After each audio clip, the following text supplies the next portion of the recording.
Welcome everyone to our Rebuilding Me 101 Facebook group. We appreciate everybody being here. We're going to have a special meeting where we're going to interview Brendan and Danean Trott. We've seen them before, and both of them have had decades of experience in their respective medical fields.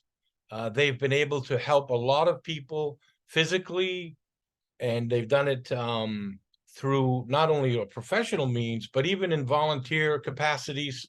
And they've helped people in many ways, not just physically, but even with the emotional, mental, and even the spiritual aspects of it. So their insights are going to be really valuable for us here today. We've got some prepared questions that we're going to go through, get their responses, and some of the things that they also want to share. And then we're going to open it up in general to everybody. So if you have questions or if you think of something and you'd like to write it down, after about 15 or 20 minutes or so, we'll open it wide open and we'll take it from there. So let's ask Danean and Brendan to unmute themselves, and we'll begin with a few of the questions that we have.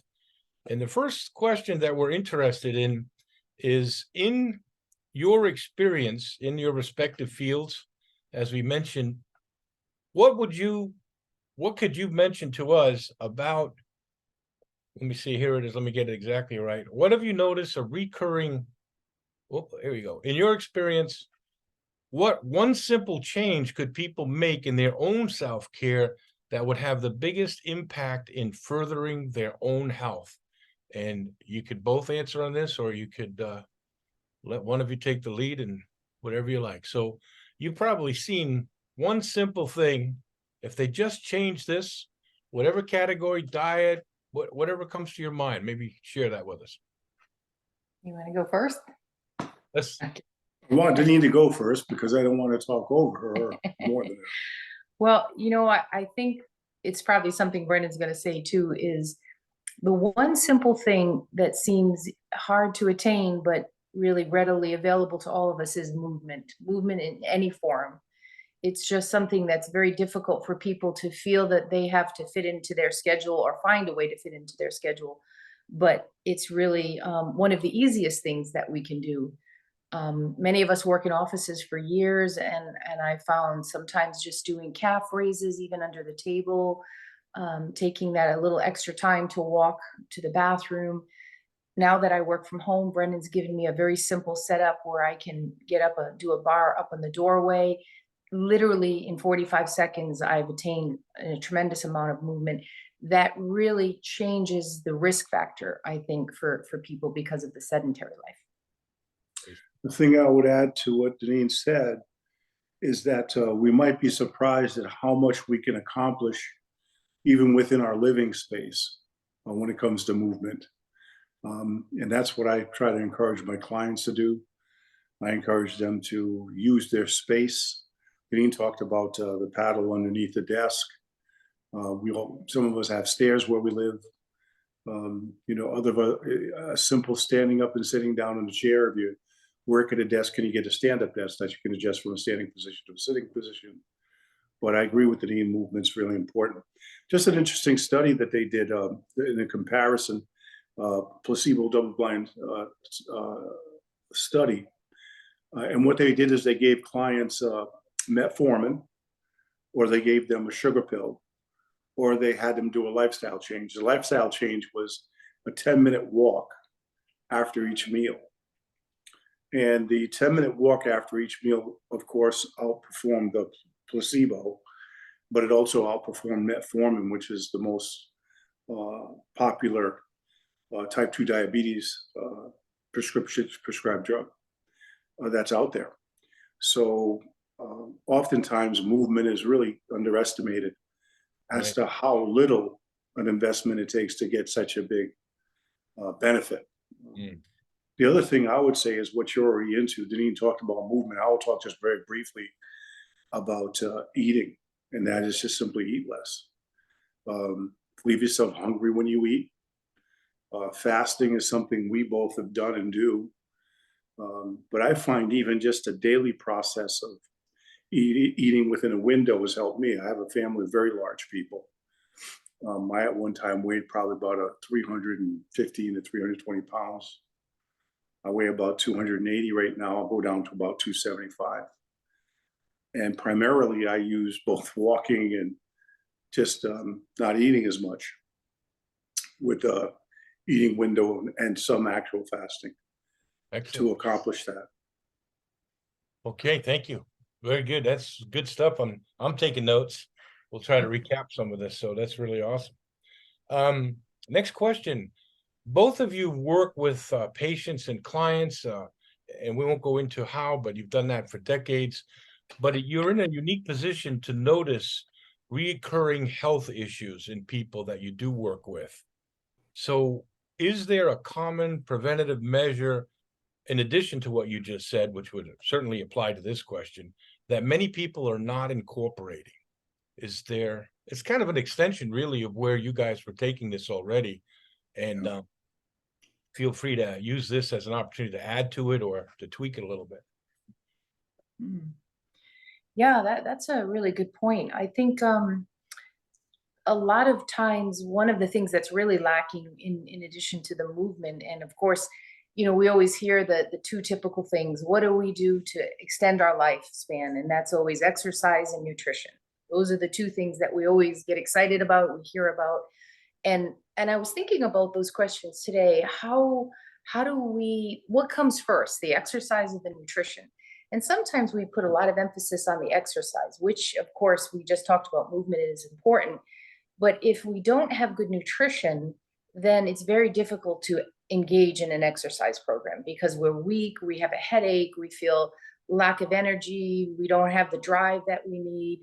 So one of the things that I think are really important for all of us, and that people underestimate really, is starting with just basic nutrition. And it doesn't have to be elaborate, but just set up a nutritious program that's going to include things that are not highly refined and highly processed. Nice. Yeah. And part of this question, I'll just throw this in between before we get to Brendan. It was really a two-part question. One was, what is a recurring issue that you both are aware of? And of course, you're talking, you even mentioned the sluggishness, the things that the nutrition can cure. But feel free to touch on that as well as expanding. Go ahead, Brendan. I use this expression with many people. I started out more from a fitness side and then much more into a wellness side of things these days. From my own personal experience in life, I had some very serious health crises that I went through. I had suffered from pulmonary embolisms, and you may have heard of a pulmonary embolism. And in fact, my younger brother passed away from it. Yeah. And I had a reoccurring situation within a period of about a year and a half, where I had one, and then I had multiples about a year and a half later. I only say that to say this, is that many people will have a difficulty applying much of the wellness benefits that such meetings such as this will bring about until they have a rather serious occurrence, health acute situation. And for me, the expression, I'll get to it now, is there are more people in pain than want to train. So it kind of goes hand in hand. If you don't straighten out the pain aspect of things, then usually movement and the avoidance of movements is there because of pain, quite simply. So sometimes you may need to address your pain. There are many therapies that are good at doing that. We happen to be involved in using cold laser. I also use oxygen as a therapy with people. And I feel that the oxygen therapy is also very effective. But what I'm trying to do, and what Danean's trying to do, and we're trying to do as a team, as a family business, is we're trying to boost mitochondrial health. And the mitochondrial health will lead to many different aspects of reduction of disease and sickness, which that's pain, in particular inflammatory pain. So inflammation, if to answer Troy's question, what's reoccurring? What's reoccurring is pain, but what's at the foundation of basis of the pain, root cause? It's inflammatory disease, high blood pressure, type 2 diabetes, even to some extent, the issues that they attribute to high cholesterol do have a basis in inflammatory disease. So that would be my short answer to That's what do that's I see all the excellent time? connection. All the time.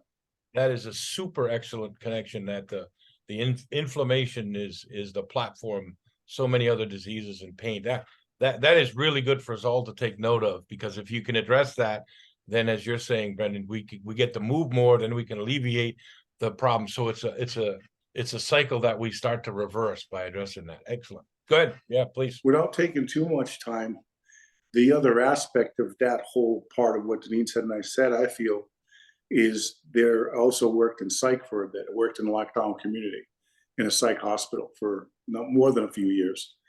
And there is also a psychological hit. There's a psychological, mental, psyche negative impact of that pain. So sometimes I kind of saying this early in this discussion, it's oftentimes separated. It's taken out of the discussion, and it can't be taken out. Even I feel spiritually, because we're actually in a congregation of Jehovah's Witnesses up here in Massachusetts, and have been witnesses for quite some time. So, whether, speaking spiritually, I think oftentimes it's separated and it shouldn't be.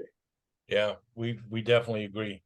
Sometimes you've got to go in one area to help uncover the solution and bring it over. So really love those points.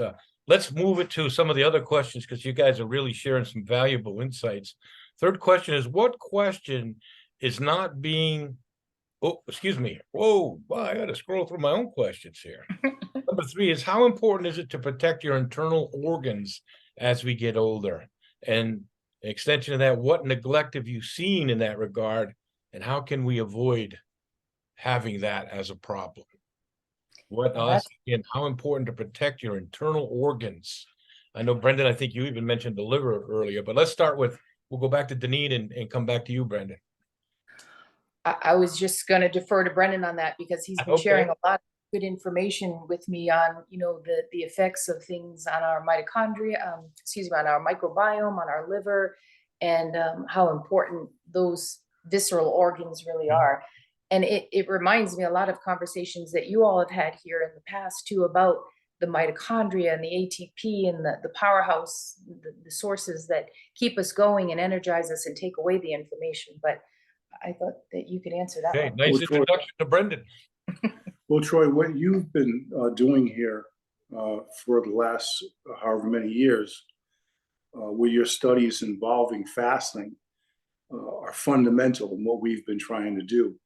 And I think where these two things meet together is that the liver, the kidneys, the big powerhouses of cleaning in the body.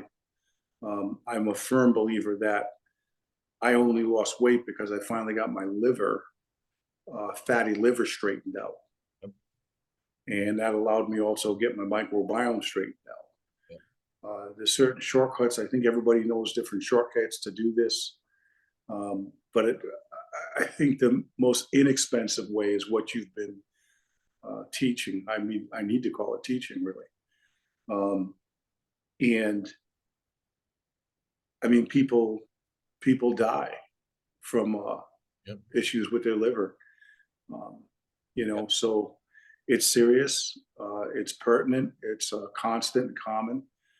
But I feel that the liver is kind of central to everything we're trying to do, is help people and to straighten that out, to give the liver some relief. Yeah.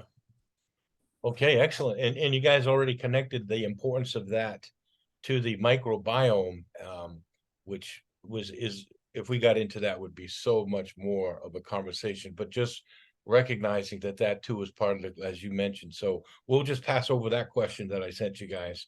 But here was the question I was moving towards prematurely, is what question do you think most people, and maybe even right here in this forum, are not asking that more people should ask in order to get their health back on track and have a positive impact? What, I always say, and you guys know it, is questions are the answers.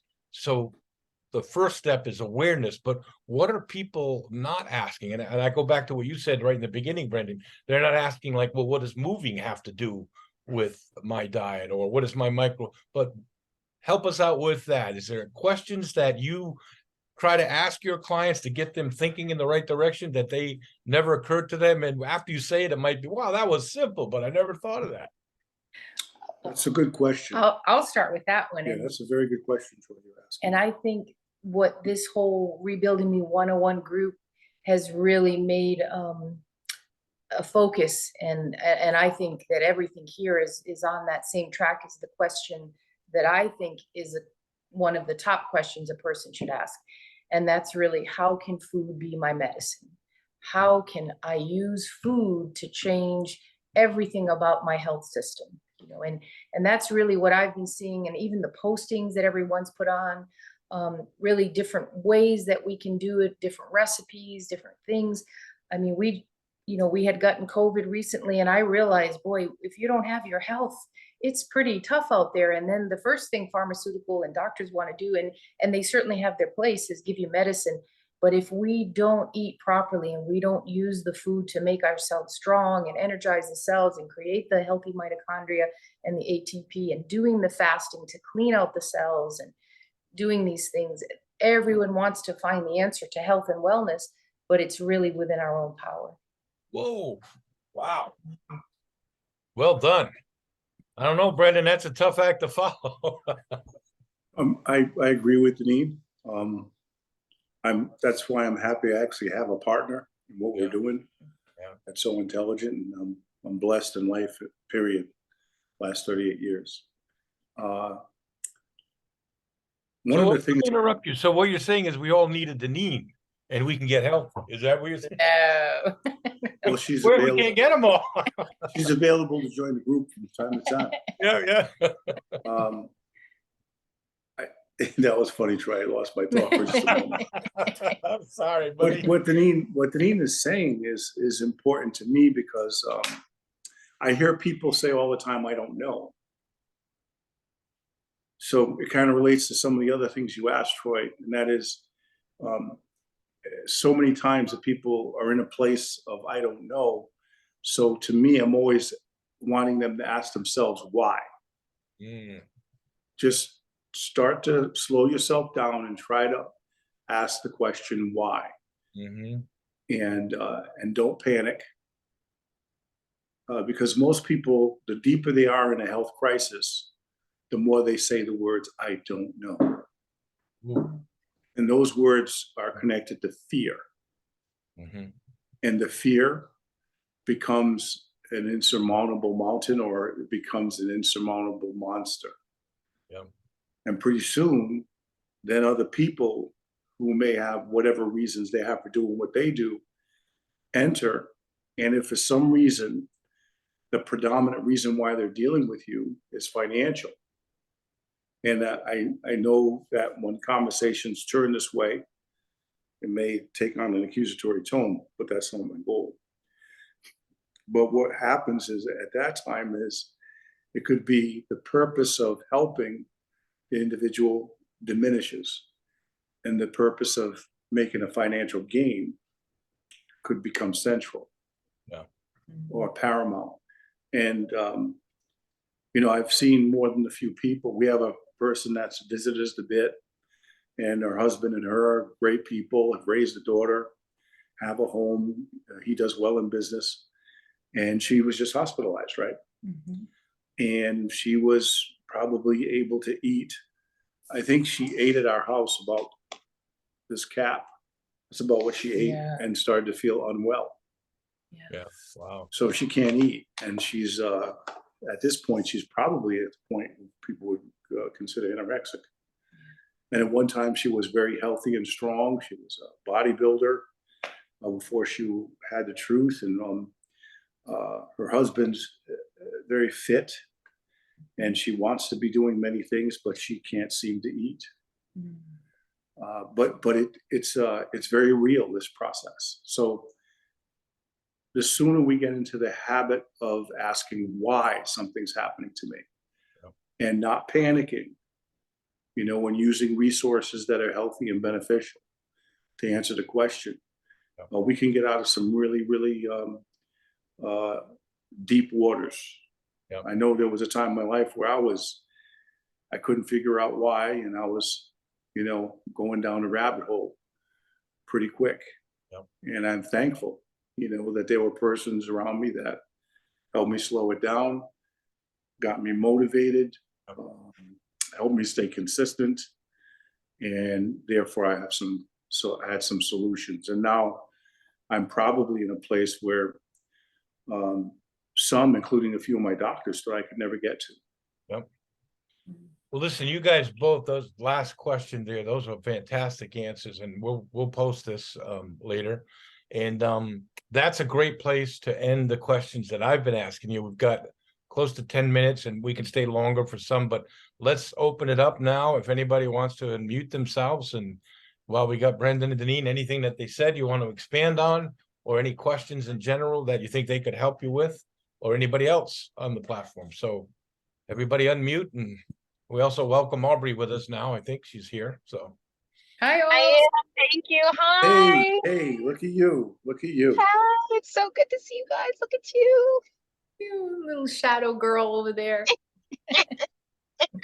anybody got a question before we anything that you want to expand upon that they mentioned? Me, I do. Judy, go ahead. I just really want to say thank you so much.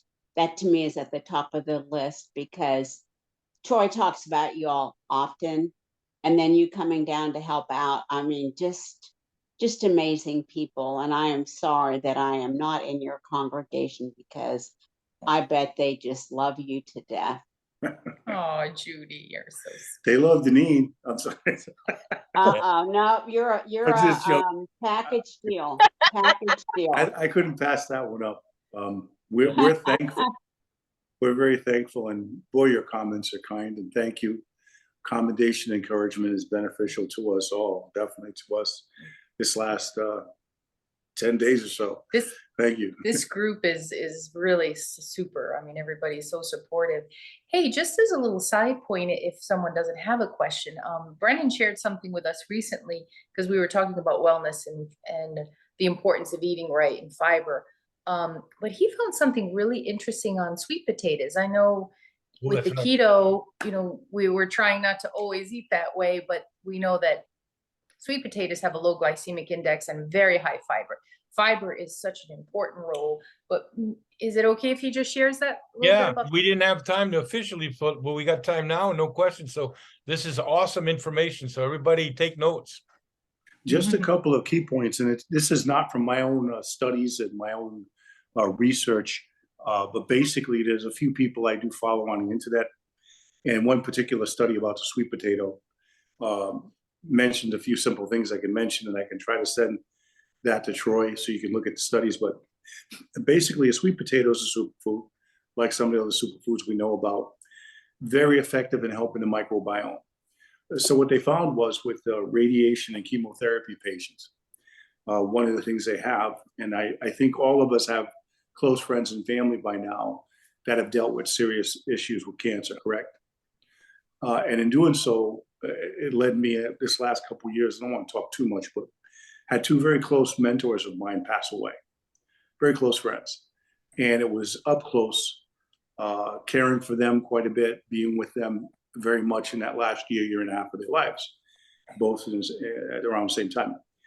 But it led me to think, now, what are some simple things we might be able to do to help? Well, the constipation that occurs with cancer patients is very high on their list.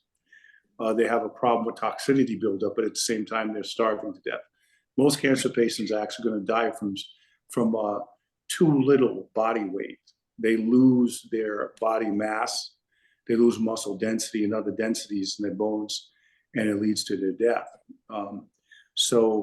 What I was going to mention was the sweet potato, highly nutritious, 80% insoluble fiber, has in the study straightened out within about 2 days the constipation issue. So now you're getting rid of toxicity, right? Which is very important in that situation. A couple of the other things that went on is why it was doing that is that it's very effective at straightening out the microbiome from top to bottom. So that's one of the bigger benefits. I do it myself, me and Danean. And a couple of things I've noticed, and I knew that this was part of it because the wild yam has been studied before, and that's related to the sweet potato, white sweet potato, blue sweet potato, and orange sweet potato. And it helps with hormonal balances, in particular with male studies on males. It helps them get stronger. Men were stronger while using it. I found that with my own self because I'm a fitness trainer as well. So that was another benefit. The other is the sweet potato has tryptophan benefit in it. So tryptophan, what does that do? It helps us sleep. Long term, what they found with sweet potato in that study is that it helped people with their cognitive process, better memory process, and just overall intelligent function. So that's something I would mention, you know, as a takeaway. If somebody wants to add something to what they're doing and eating, especially if they're constipated, is try the sweet potato on a daily basis. It's functional food. It's easy. Put them in an oven, wrap it in aluminum foil. We usually cook about 8 to 10 at one time, and we eat one a piece, and we put the rest in the fridge, and we continue to take one a day. And that's just some points on sweet potato. How much investment we have on keto, Brendan?